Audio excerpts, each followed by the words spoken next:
a presentation on perpetual motion. So to get things started, perpetual motion is a body of motion that continues indefinitely. Or in simpler words, like a body of motion that moves itself by itself. Which means a perpetual motion machine is a hypothetical machine that can do work indefinitely without an energy source. So without electricity, without water, without any sort of like turbine, gasoline, anything, petroleum. However, this kind of machine is technically impossible, as it would violate the first and third law of thermodynamics. But it is possible to make a simple machine that requires a tiny source of energy to get a head start, like just like a push of a hand or whatever, and that is possible.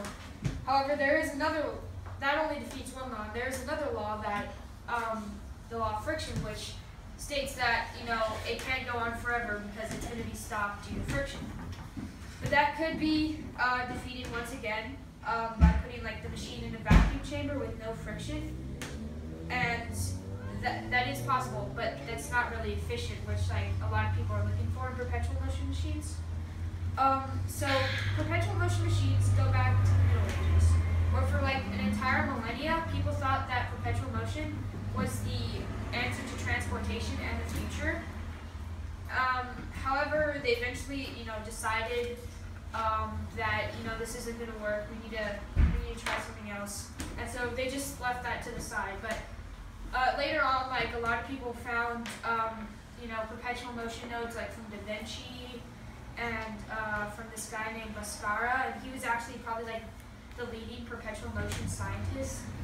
But yeah, and then so yeah, eventually people decided that it was not going to work, and that was also due to the fact that it was deficient. So even though it was efficient because it didn't use power, it was deficient because it wasn't powerful enough. Like it didn't move fast enough or whatever, and so on.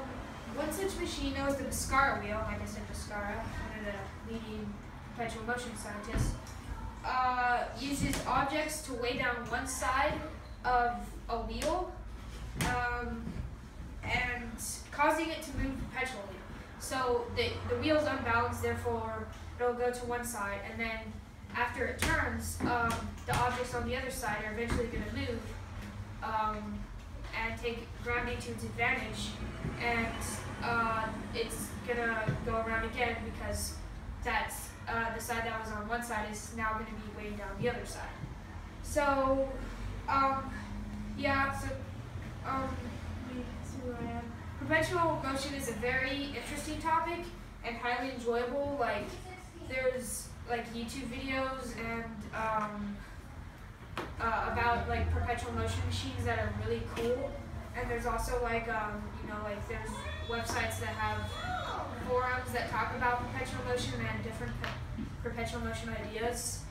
And so yeah, so I recommend to learn more about these machines that use gravity to their advantage. So yeah, that is my presentation.